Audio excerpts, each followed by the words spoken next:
మనం హన్మకొండ జిల్లా నడిగూడ మండలం వరికోలి అనే విలేజ్కి అయితే రావడం జరిగింది. మనతో సీనియర్ మోస్ట్ నాయకుడైన కుమారస్వామి మనతోనే ఉన్నారు. సార్ మాటల్లో అడిగి తెలుసుకుందాం. వారి గ్రామం ఎలా డెవలప్మెంట్ అవుతుందో సార్ మాటల్లో ఒకసారి అడిగి తెలుసుకుందాం. నమస్తే సార్, బాగున్నారా? ఓకే సార్, ఈ గ్రామంలో ఎలాంటి అభివృద్ధి కార్యక్రమాలు చేపడుతున్నారు? ఇప్పుడైతే ఏం లేవు. తెలంగాణ గవర్నమెంట్ ఉన్నప్పుడు ఇక్కడ స్థానిక సంస్థల ఎమ్మెల్సీ పోచంపల్లి శ్రీనివాస్ రెడ్డి గారు స్వస్థలం ఇది. ఆయన వరకోలు అభివృద్ధి ప్రదాత. వరకోలును ఇది అంటే వాస్తవం ఏంటంటే వరంగల్ జిల్లాలో చివరికి ఉండే విలేజ్ ఇది. దీని చుట్టూ వాగుంటుంది, బస్సు ఇక్కడికే వెళ్తుంది. అంటే ఇది మన ఏటునాగరం దగ్గర ఉన్న విలేజ్ల కంటే ఇది ఎక్కువ దరిద్రంగా ఉండే విలేజ్. ఆయన సొంత స్వగ్రామం కాబట్టి ఆయన మా వరకోలూరు ప్రజలందరినీ ఒక దగ్గరికి చేర్చి అన్ని కులాలు మతాలు పార్టీలను చేర్చేసి ఐక్యతగా ఉంటే ఎలా డెవలప్ చేసుకోవచ్చు, మనం ఐక్యతగా ఉంటే ఎట్లుంటుంది అనేది ఒక కాన్సెప్ట్ అందరికి చెప్తే ఆయన నమ్మకంతో వరికోలు ప్రజలంతా మధ్యంతర ఎలక్షన్ ఎంపీ ఎలక్షన్స్ వస్తాయి. అప్పుడు అందరు కలిసి ఒక ఎంపీకి ఓటేస్తారు. అంటే 2675 ఓట్లు పోల్ అయితే 2670 ఓట్లు ఒక కారు గుర్తుకేస్తారు, ఒక ఓటు వేరే వేయకుండా. దాంతో ఆయన కూడా ఆయన మాటకు నమ్మకం వచ్చి అందరూ చేసినందుకు ఈ వరికోలు కూడా అన్ని రకాల అభివృద్ధిలో ముందుంచేందు ఇప్పుడు ఈ జిల్లాలోనే వరికోలు ఉత్తమ గ్రామ పంచాయతీగా ఉన్నది. ఓకే సార్, బీఆర్ఎస్ ప్రభుత్వం అధికారంలో లేకపోవడం మీకు ఎలా అనిపిస్తుంది? How is your feeling?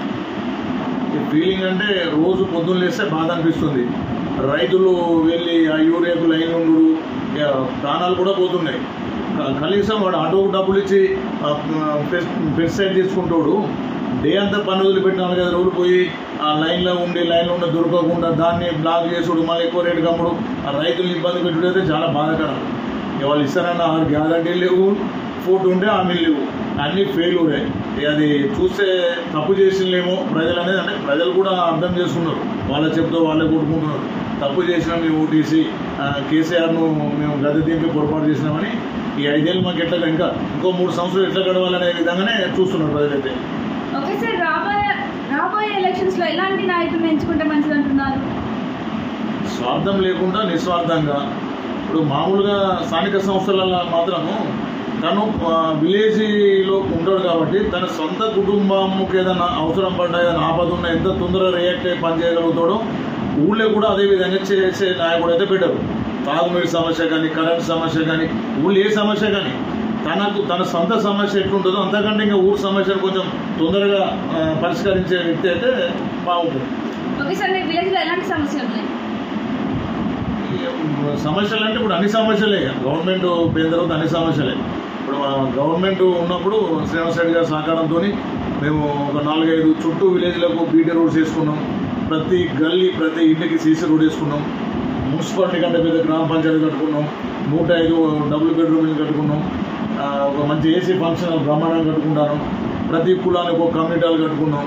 అంటే అభివృద్ధిలో ఇది అది అనకుండా ఇక్కడ సీసీ కెమెరాలు పెట్టుకున్నాం, ఎల్ఈడి లైట్స్ పెట్టుకున్నాం. అంటే ఇవన్నీ శ్రీనివాస్ రెడ్డి సార్ సహకారం వల్ల ఇవన్నీ చేసుకోగలిగినాం.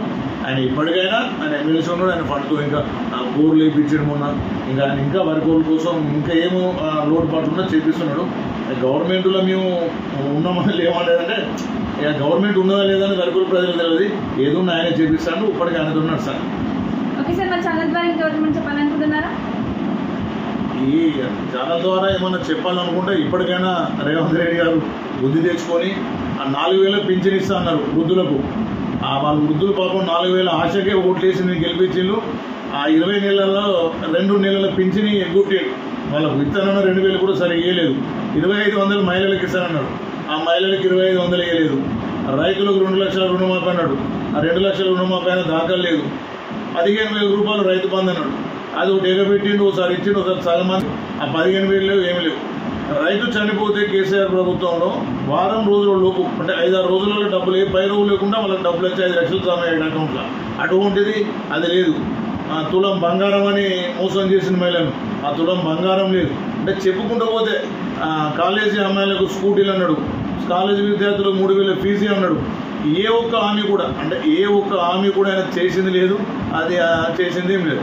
ఏమన్నంటే ఆయనకు ఆ బూతు మాటలు, ఏమైనా కేసీఆర్ తిట్టుడు ఇక్కడ మైకి పట్టుకున్నా ఇదంతా డైవర్ట్ చేయడం కోసం కేసీఆర్ తిట్టుడు, కేసీఆర్ అన్నాడు, అది బాగా నేర్చుకున్నాడు. Okay sir, thank you. So ఇదండి టుడే ఇంటర్వ్యూ.